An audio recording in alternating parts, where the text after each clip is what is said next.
cantando esta canción: mirad cuán bueno y cuán delicioso es habitar los hermanos juntos en armonía. Mirad cuán bueno y cuán delicioso es. Mirad cuán bueno y cuán delicioso es habitar los hermanos juntos en armonía, porque allí envía el Señor bendición y vida eterna, porque allí envía el Señor bendición. Mirad cuán bueno y cuán delicioso es. Mirad cuán bueno y cuán delicioso es habitar los hermanos juntos en armonía, porque allí envía el Señor su bendición y vida eterna, porque allí envía el Señor bendición.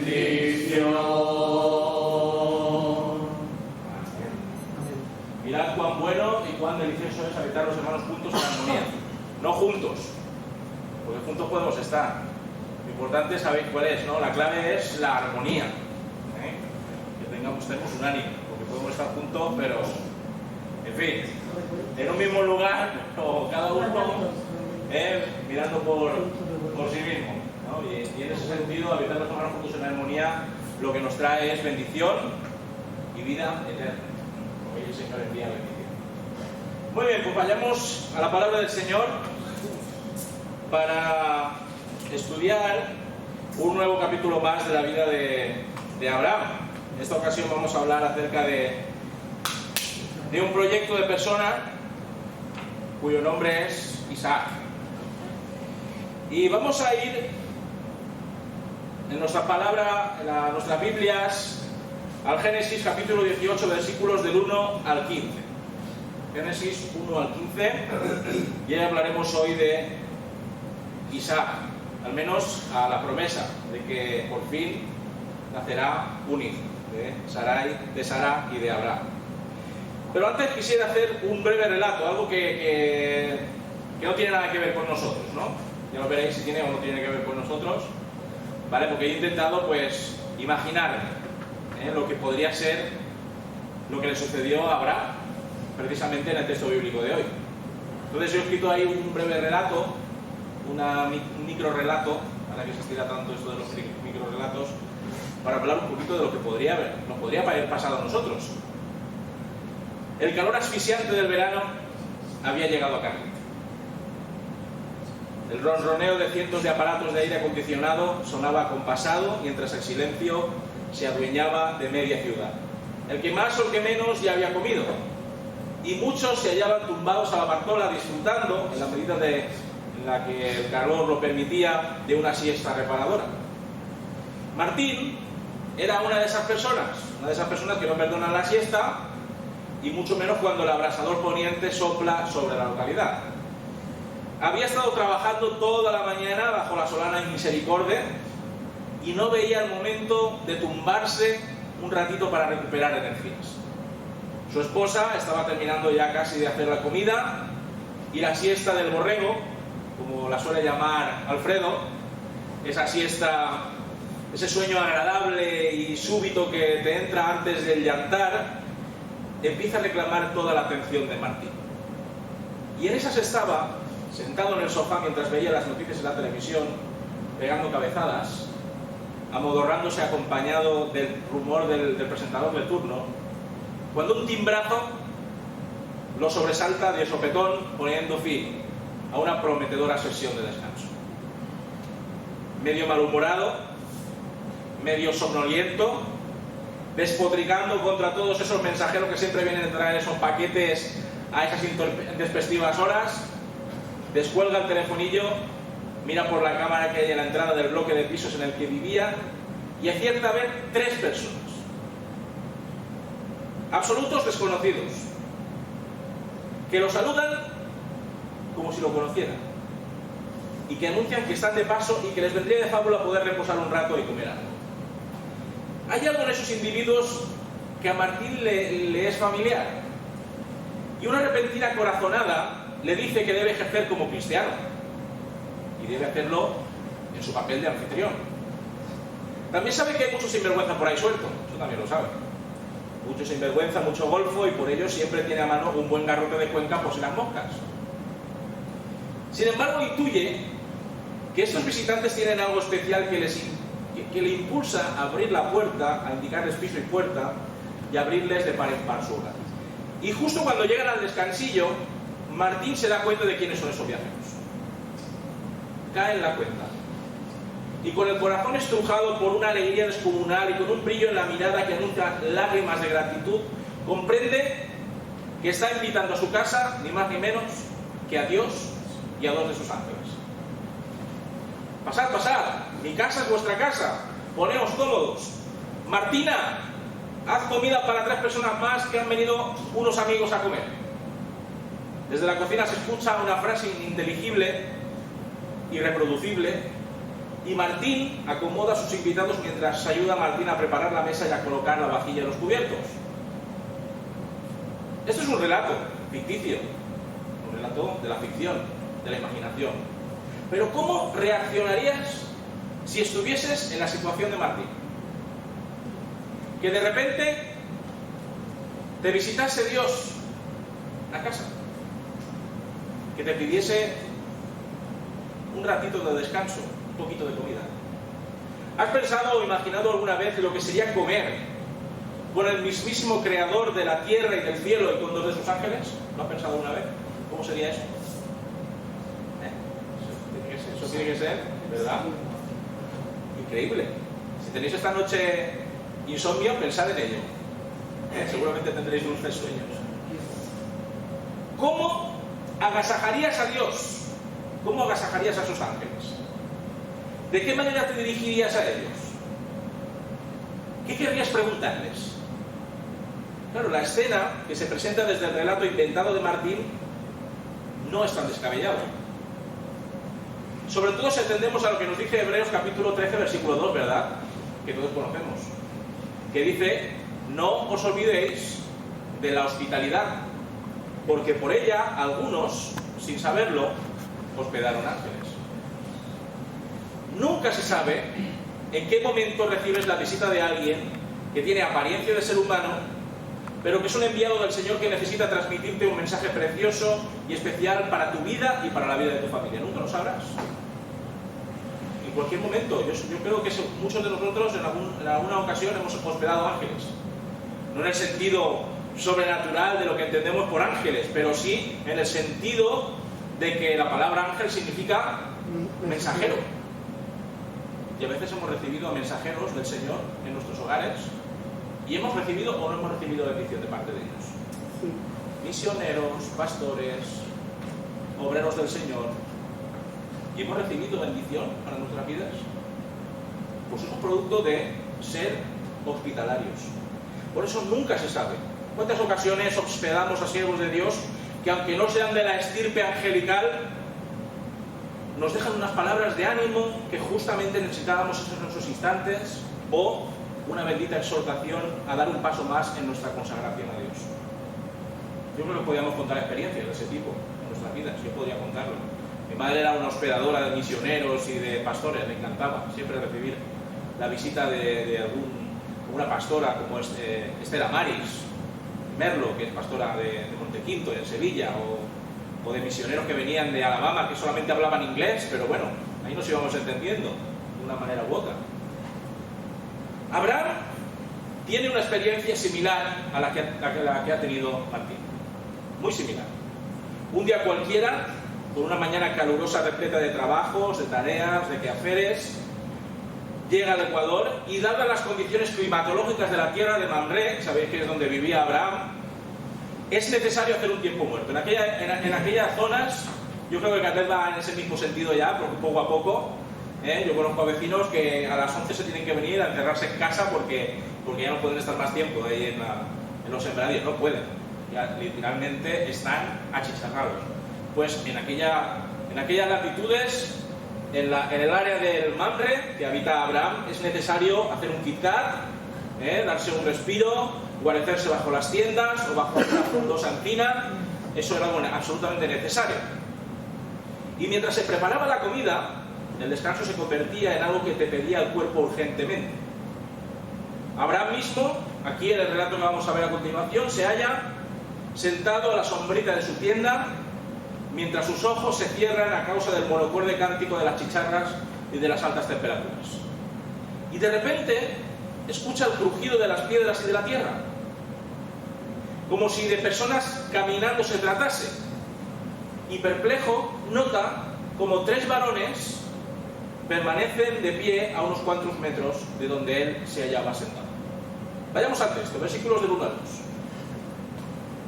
Después le apareció Jehová en el encinar de Mamre, estando él sentado a la puerta de su tienda en el calor del día. Y alzó sus ojos y miró, y he aquí 3 varones que estaban junto a él.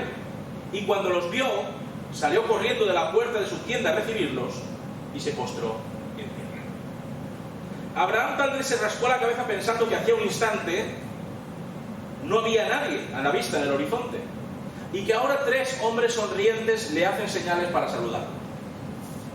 Pero una vez superada esa sorpresa inicial, Abraham se sacude el sopor y corre al encuentro de esos 3 viajeros, y en el momento en el que su vista se adapta al brillo cegador del sol, que en ese momento seguramente estaría pegando pero bien, nota que estos 3 personajes tienen algo diferente, tienen algo distinto.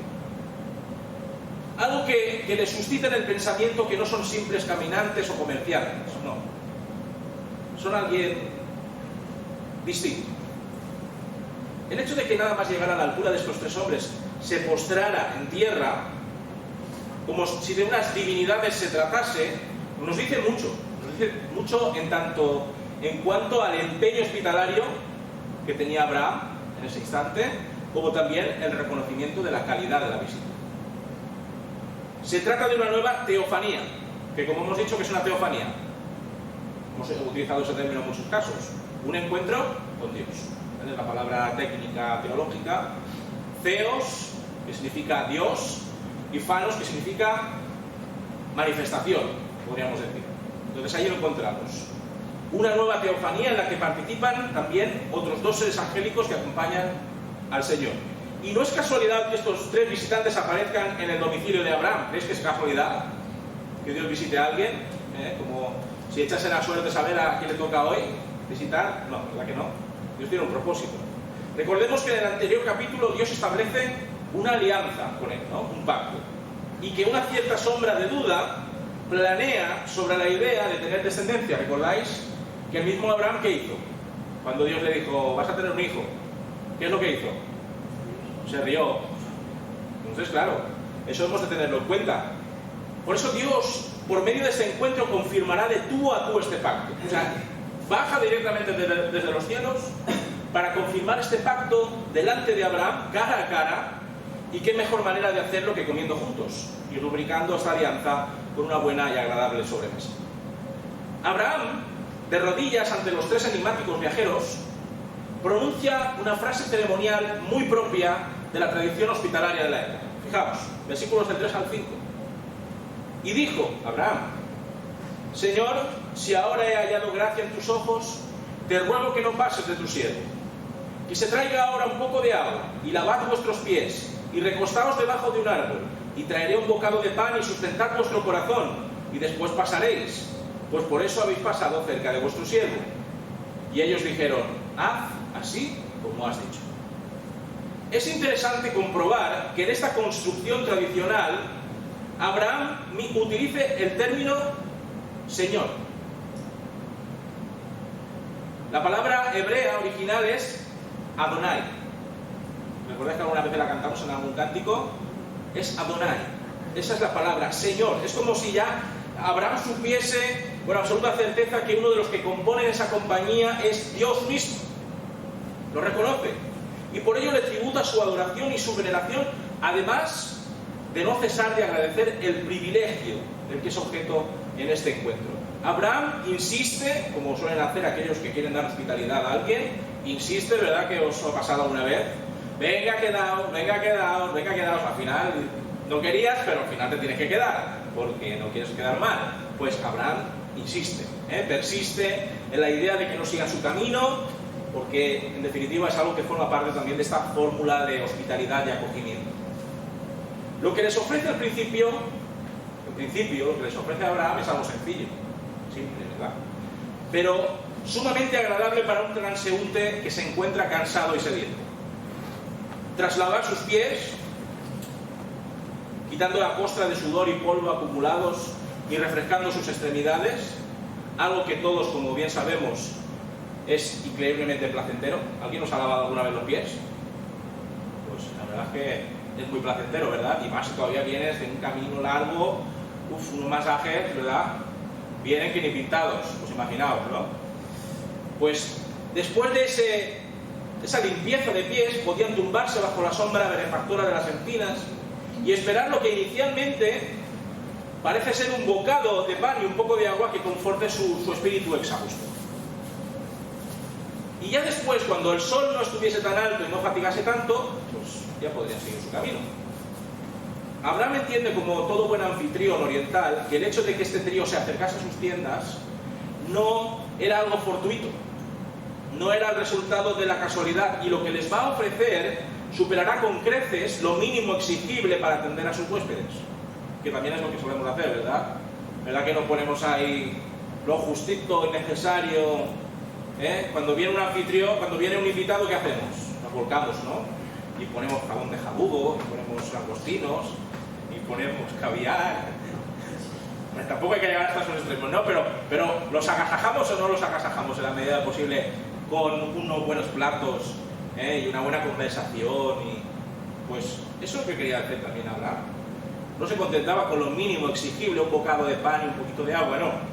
Los visitantes se dejan agasajar, asienten ante la oferta de Abraham, y el silencio del campamento se rompe con cada orden que Abraham da tanto a su esposa como a sus criados, a fin de honrar la visita inesperada. Vayamos a los versículos 6 al 8 y veremos todos los preparativos de Abraham. Yo quisiera ser invitado de Abraham, por lo que vais a ver a continuación. Dice que entonces Abraham fue deprisa a la tienda de Sara y le dijo: toma pronto 3 medidas de flor de harina y amasa y haz panes cocidos debajo del rescoldo. Y corrió Abraham a las vacas y tomó un becerro tierno y bueno y lo dio al criado, y éste se dio prisa a prepararlo. Tomó también mantequilla y leche y el becerro que había preparado y lo puso delante de ellos, y él se estuvo con ellos debajo del árbol y comieron. Hombre, buen banquete, que se liaron ahí, ¿verdad? De un bocado de pan, Abraham pasa a elaborar un auténtico banquete digno de un rey. Lo mejor de lo mejor. Eso suele pasar cuando invitamos a alguien a casa, ¿no? Ponemos tanta comida y bebida que siempre sobra, aun cuando ya hayamos llenado la andorga hasta los topes.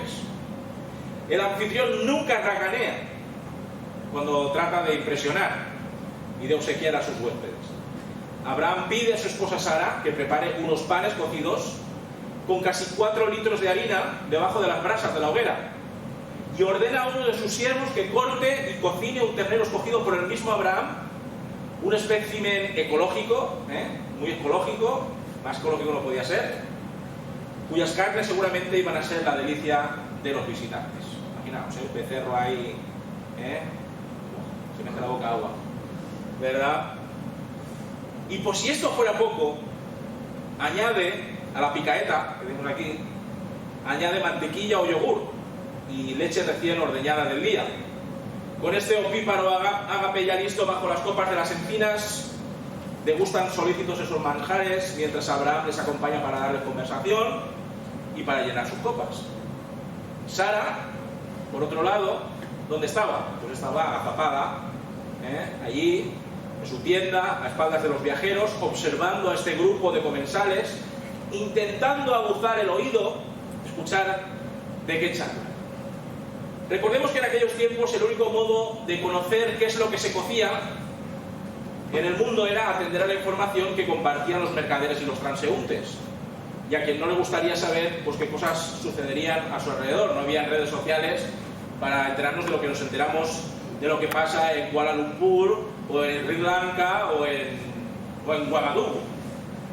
Pues nos enteramos de todo, pero en aquellos tiempos, pues si venía un viajero, pues qué menos, ¿no? Que les anticipase algún tipo de noticia, qué estaba sucediendo, qué estaba pasando en la capital, o cómo estaba el tema de la economía, etcétera, etcétera. El huésped, que parecía llevar la voz cantante del trío, mientras participa de esta suculenta comida, repara en una cosa. Se da cuenta de que Sara no come con ellos. Fijaos lo que nos dicen los versículos del 9 al 11. Y le dijeron: ¿dónde está Sara, tu mujer? Y él respondió: Abraham, aquí en la tierra. Entonces dijo: de cierto volveré a ti, y según el tiempo de la vida, he aquí que Sara, tu mujer, tendrá un hijo. Y Sara escuchaba a la puerta de la tienda que estaba detrás de él. Y Abraham y Sara eran viejos, de edad avanzada, y a Sara le había cesado ya la costumbre de las mujeres. Abraham vuelve a reafirmarse en su percepción de que este encuentro es una teofanía, es un encuentro con Dios. Y lo hace porque el líder de estos tres viajeros, ¿cómo llama a su esposa? Sara. No Sarai, ¿verdad? Porque no la llama por el nombre anterior, sino por el nombre nuevo que Dios había dado a Sara. Entonces, claro, Abraham diría: esto no puede ser otra cosa más que una manifestación divina. Dios está comiendo conmigo. Y Abraham, guardando esto en su corazón, le informa que Sara está en su tienda. Y entonces el Señor profetiza aquello que había estado desazonando el espíritu de Abraham desde su primer encuentro con Dios en él. Dios pronostica que dentro de 9 meses Sara será madre al fin y que él volverá a reencontrarse con Abraham. Aquí no hallamos a Abraham riendo para sus adentros, como ya lo hizo en el capítulo anterior. Esto ya no es tan gracioso, ¿verdad que no? Porque tiene a Dios delante de él, a Dios mismo delante de él. Parece que cree totalmente en el poder de Dios para que la esterilidad y la edad no sean un obstáculo para el cumplimiento de las promesas de Dios. El autor de Génesis, en este caso Moisés, puntualiza el estado de vejez de este matrimonio. ¿Veis que hay como una especie de acotación diciendo: mira, esta era la situación en la que se encontraban Abraham y Sara? Y les dice que no podían tener biológicamente hijos a causa de sus circunstancias posmenopáusicas. Es decir, ya Abraham ya no podía tener hijos con Sara, porque Sara ya no tenía ni siquiera la menstruación, que digamos que es la evidencia de que todavía pues puede dar a luz. ¿Cómo sería posible que dos ancianos pudiesen saborear el dulce privilegio y placer de ser padres, y más con el fantasma de la infertilidad acechando en el horizonte? ¿Cómo podría ser eso?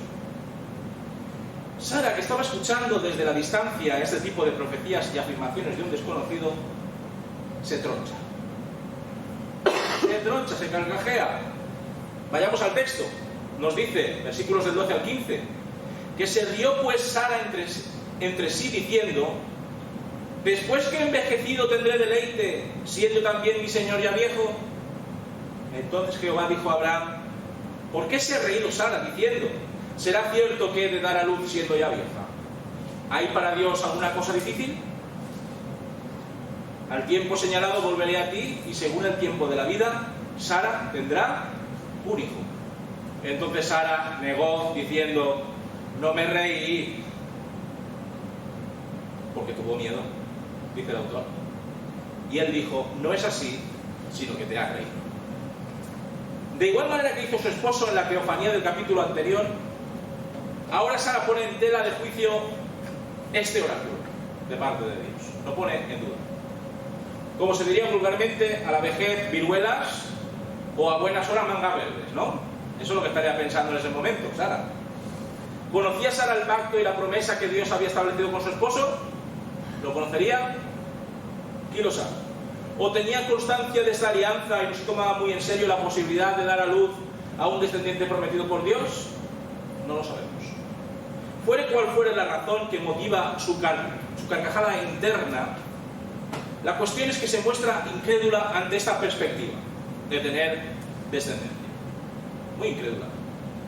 ¿Acaso su esposo podría esperar alguna clase de fruto visto que la ancianidad estaba ajando su belleza y su capacidad procreadora? Y mientras todavía seguía riéndose Sara, a mandíbula batiente a causa de la ocurrencia de un misterioso viajero, Dios pregunta a Abraham la razón de la risa de Sara. ¿Tiene que ser de tu mujer? Abraham se le queda mirando sin saber qué responder, algo que ni él mismo había percibido. A menos que se riese, pero vamos, que se escuchase ahí por todo Mamre. Entonces, claro, se queda Abraham desconcertado y Sara, además, sorprendida por este comentario. Y cesa en esa risa interior y queda admirada de la perspicacia y de la omnisciencia del transeúnte. Y por lo tanto, calla por un momento mientras el líder del grupo recoge el pensamiento que Sara acababa de generar en su mente. Porque este huésped no es un ser humano normal, ¿verdad? No es un ser humano normal. Porque ¿quién sino Dios puede leer el corazón de una persona? ¿Creéis que Dios no había leído perfectamente lo que había en el alma y en la intención de Sara al reírse? Claro que lo sabía, perfectamente. ¿Y quién sino aquel que puede desentrañar nuestras intenciones y emociones puede repetir justamente lo que acabamos de pensar? Solamente Dios es capaz de hacer eso. Claro, Sara, todavía alucinada, ¿no?, por el giro que habían dado los acontecimientos, sigue oculta en su tienda, esperando alguna señal más que avale el carácter divino de los visitantes. Y Dios mira fijamente a Abraham, aun cuando también está dirigiéndose indirectamente a Sara, y le hace una pregunta que tiene una respuesta muy fácil, una contestación muy sencilla, una pregunta por la que debería pagar a vidas, a tenor de uno de sus eslóganes publicitarios que rezaba "Impossible is not". Aquí hay que pedir ahí una compensación. ¿Hay para Dios alguna cosa difícil, maravillosa, increíble o incomparable? ¿Hay algo? De ningún tipo, ¿verdad? Para Dios no hay nada imposible. Dios es todopoderoso. Y cualquier cosa que se ajusta a su esencia y carácter, que le plazca, puede convertirse en realidad. Para Dios, renovar y dar vida a un útero marchito es coser y cantar. Es coser y cantar. Para Dios, rejuvenecer y restablecer el deseo sexual entre dos personas de edad avanzada es algo sumamente sencillo. Para Dios, hacer que de una pareja fuera de los límites de la paternidad surja un hijo fruto de sus promesas es posible.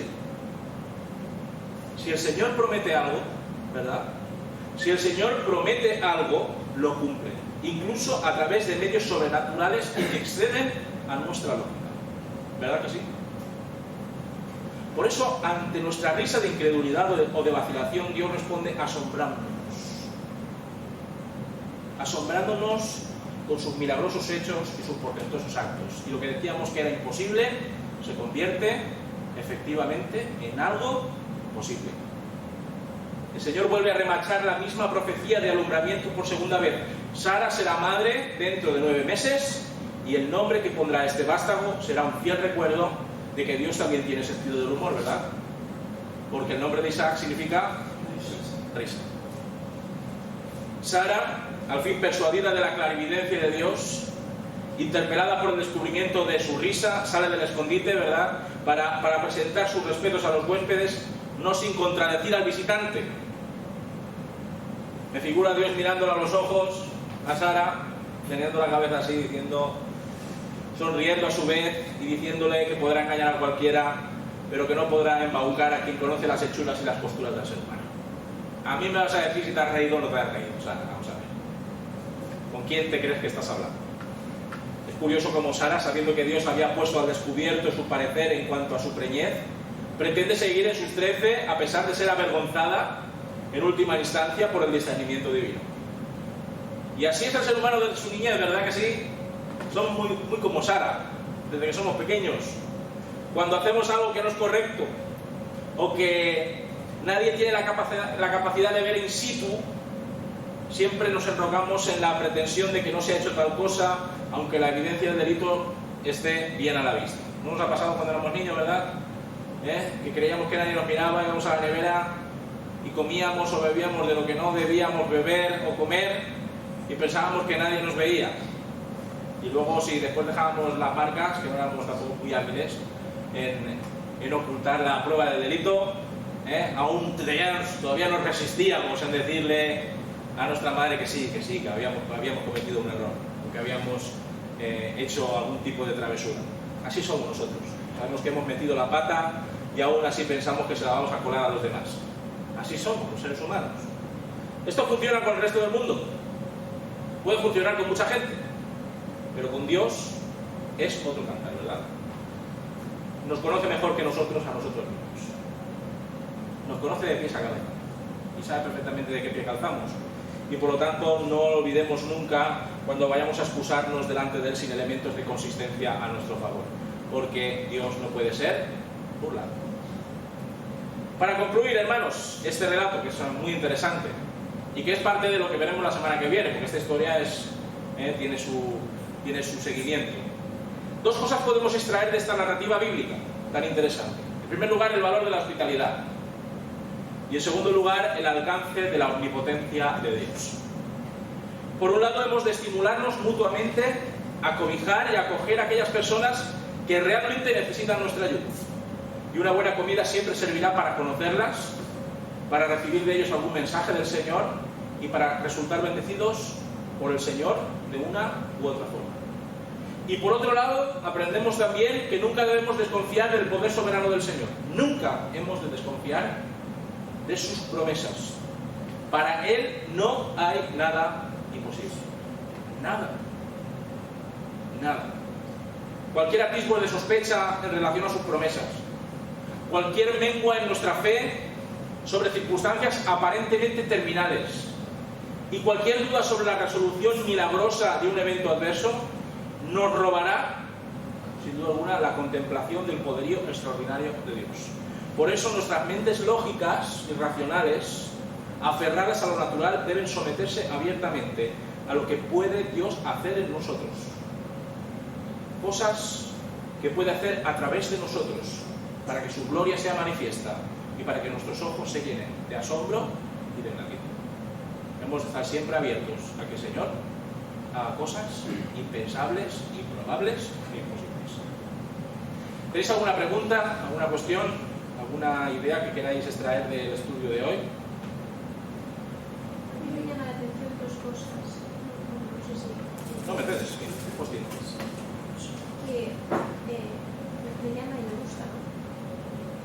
Que cuando llegan los tres personajes que van adrede a ese campamento, a esa donde vivía esa Abraham. Cuando primero que son ellos los que van hacia él, la cercanía de Dios, pero que él nos conoce a todos, porque Sara no estaba visible y sin embargo ellos la preguntan por ella, no le dicen mujer o aquella mujer, no, dicen Sara. Y la tercera cosa es que me llama y es hermoso de la atención de que el Señor conoce los anhelos de Dios. Él sabía que cuando Abraham como Sara anhelaban desde hacía años esa criatura, ese bebé. No somos ningún desconocido. No para nada.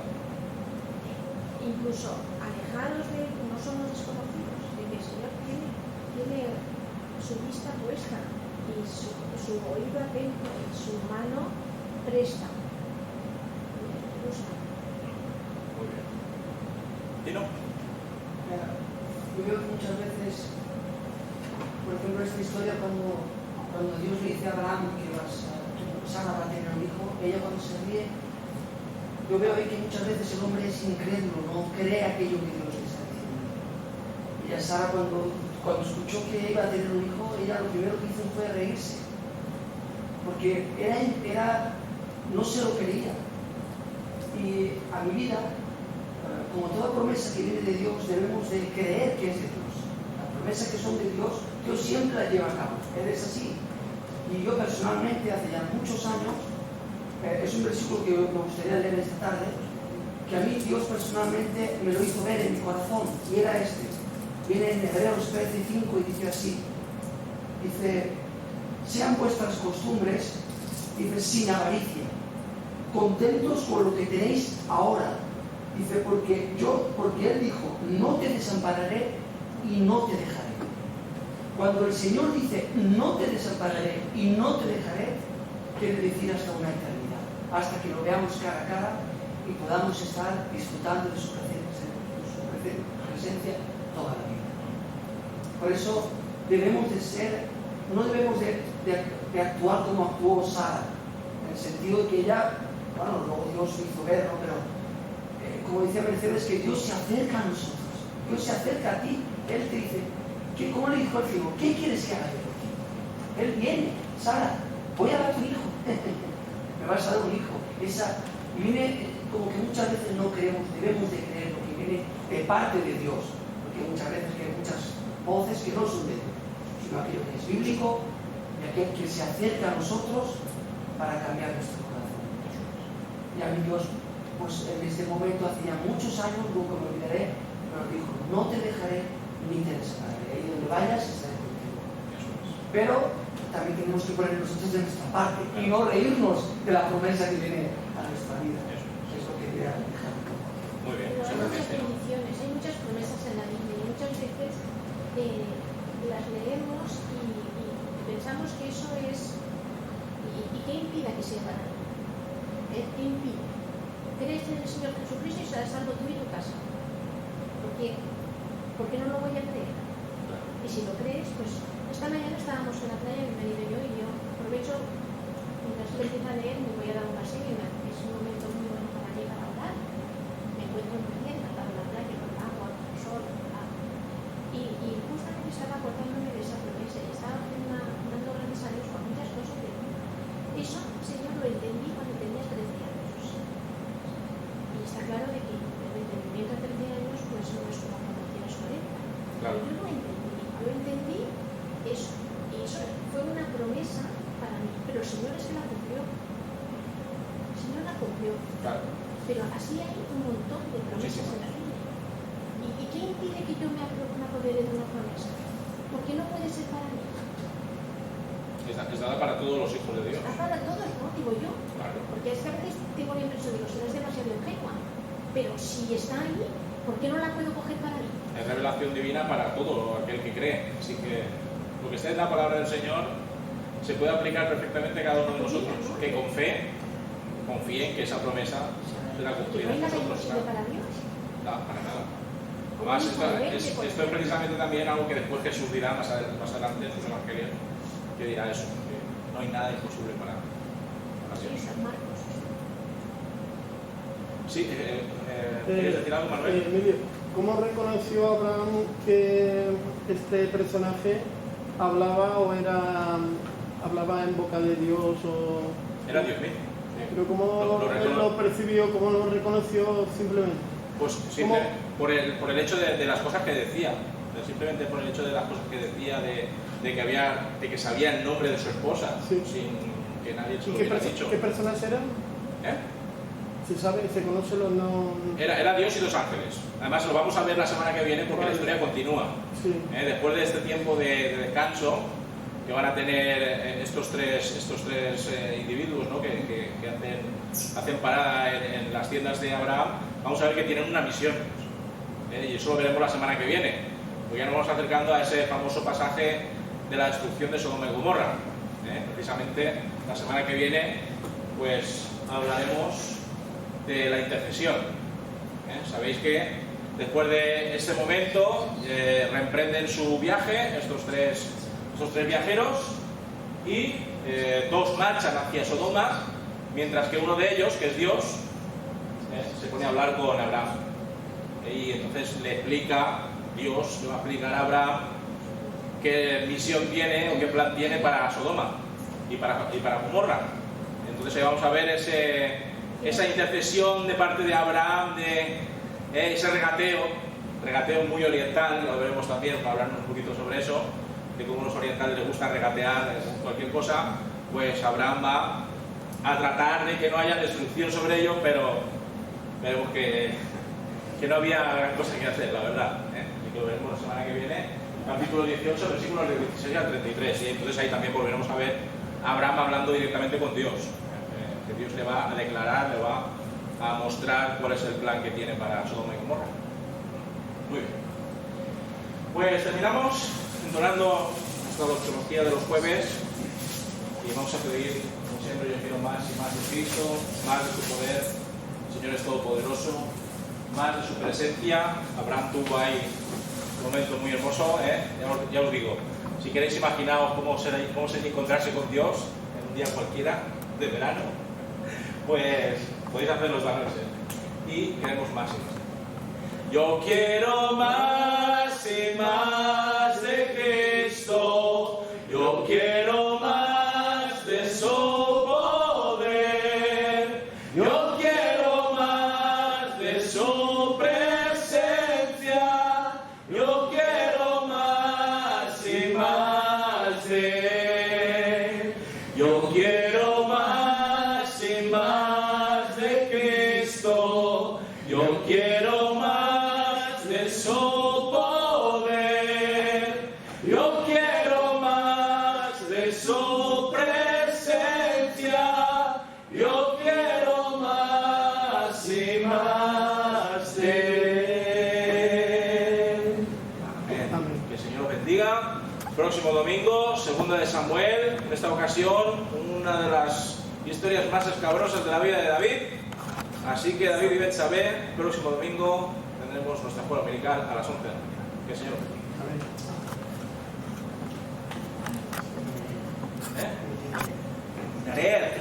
Dinaret, de echar mano ahora.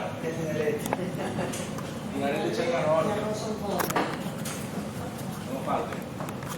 Queremos saber unas vecinas que veo la parejita Ay, parecida feliz. y en el contenedor de la ¿Ahí está la playa? Sí, ya la vi.